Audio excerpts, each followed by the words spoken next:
Welcome to Transylvania, ang tahanan ni Count Dracula. Sinasabing ito ang kanyang kastilyo at marami daw vampira dito. Oh, hell no! Bukod sa vampira, sa Transylvania rin matatagpuan ang isa sa pinaka-creepy at pinaka-haunted na kagubatan sa mundo, ang Hoya Basho Forest. Again. Oh my God! Marami na raw mga taong pumasok dito, ngunit naglaho na lang na parang bula. May mga naniniwala rin na isa itong portal papunta sa ibang dimension. At alam nyo ba, meron ding nayon sa Transylvania na 2 beses sumisikat ang araw. Bakit kaya? Bahagi ng bansang Romania ang rehiyon ng Transylvania. Napapalibutan ito ng mga kabundukan sa lahat ng direksyon. Tahanan ito hindi lang ng magagandang landscape, kundi pati na rin ng mga best preserved medieval towns sa Europe. Para kang ang naglakbay pabalik sa nakaraan habang nagtutour sa cobblestone streets, antique shops, Gothic church at castles dito. At sa bidyong ito ay bibisitahin natin ang 3 sa sikat at nakakaintrigang destinasyon sa Transylvania dahil sa taglay umano nilang hiwaga. Una, Remeti Village, ang nayon kung saan di umano 2 beses sumisikat ang araw.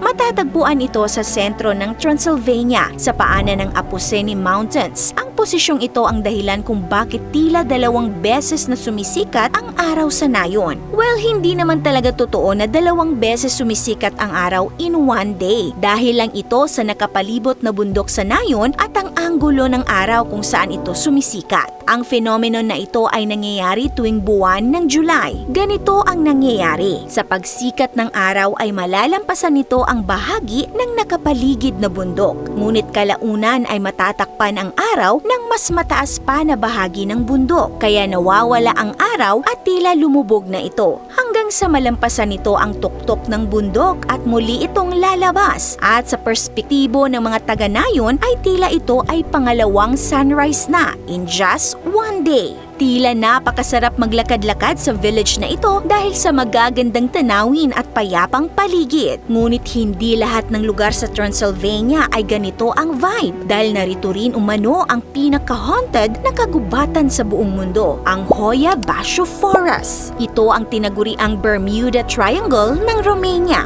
Matatagpuan ito malapit sa Cluj-Napoca sa northwestern Romania at tinawag na most haunted forest dahil sa iba't ibang reports ng mga hindi maipaliwanag na pangyayari sa lugar gaya ng di umano'y ghost sightings, apparitions at tulad ng Bermuda Triangle sa Atlantic Ocean, marami raw ang naglalaho sa kagubatang ito. Sa katunayan, nakuha ang pangalan nitong Hoya Basho sa alamat ng isang shepherd na nawala sa gubat kasama ang 200 nitong tupa. Isa pang sikat at nakakaintrigang kwento ay ang pagkawala umano ng isang 5-year-old na batang babae noong late 20th century. Habang nagpipiknik ang kanilang pamilya ay nagtungo raw ito sa gubat at hindi na nakita pa. Ngunit makalipas ang 5 taon, lumitaw muli ang bata sa parehong lugar. Tila hindi ito tumanda, suot pa rin ang parehong damit at walang alaala ng nangyari sa kanya. May mga naniniwala na patunay daw ito ng time travel o dimensional portal sa loob ng gubat. Ngunit walang konkretong ebidensya kung totoong nangyari nga ba ang kwentong ito. At alam nyo ba na ang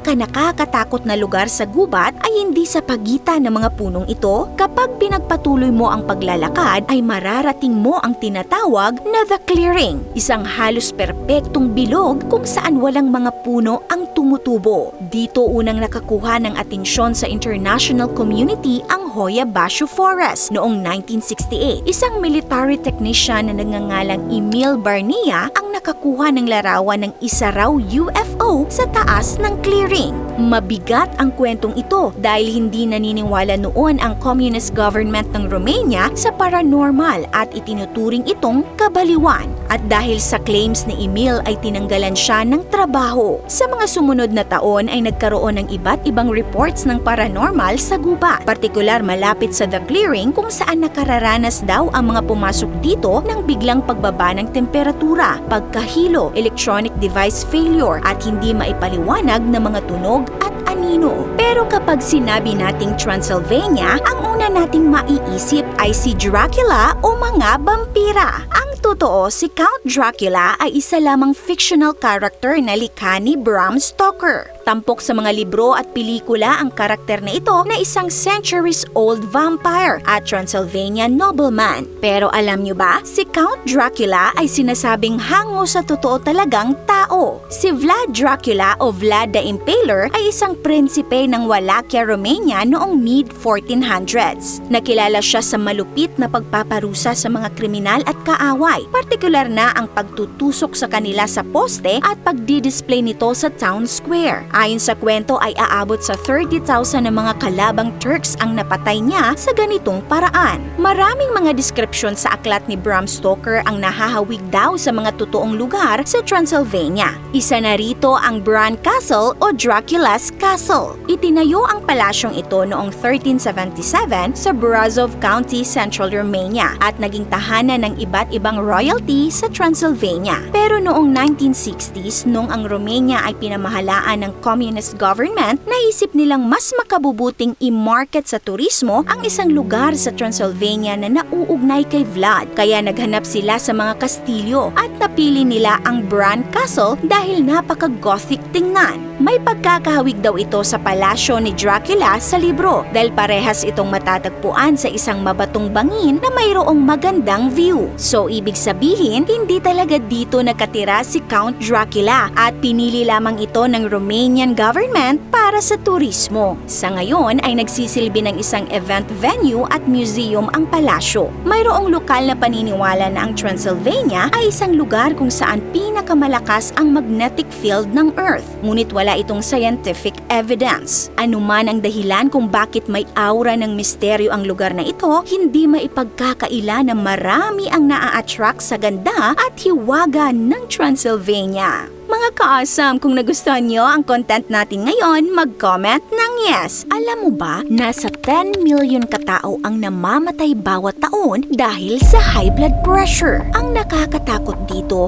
ito ay silent killer. Madalas ay walang sign o sintomas. Hanggang sa isang araw ay bigla na lang aatakihin sa puso o kaya ay ma-stroke. Kaya napaka-importante ang regular monitoring ng iyong blood pressure upang maagapan ito agad hanggat maaga pa. Ang isa sa pinagkakatiwalaang brand pagdating sa BP monitor ay ang Omron. Accurate at reliable ang BP reading nito. Napakadali nitong gamitin at kayang-kaya itong gawin kahit mag-isa lang. At para masigurong original Omron, dito po kayo bumili sa legit na store. Ilalagay po namin ang link nito sa caption o sa description. This is Ate O from our Republic. Hanggang sa muli and stay awesome!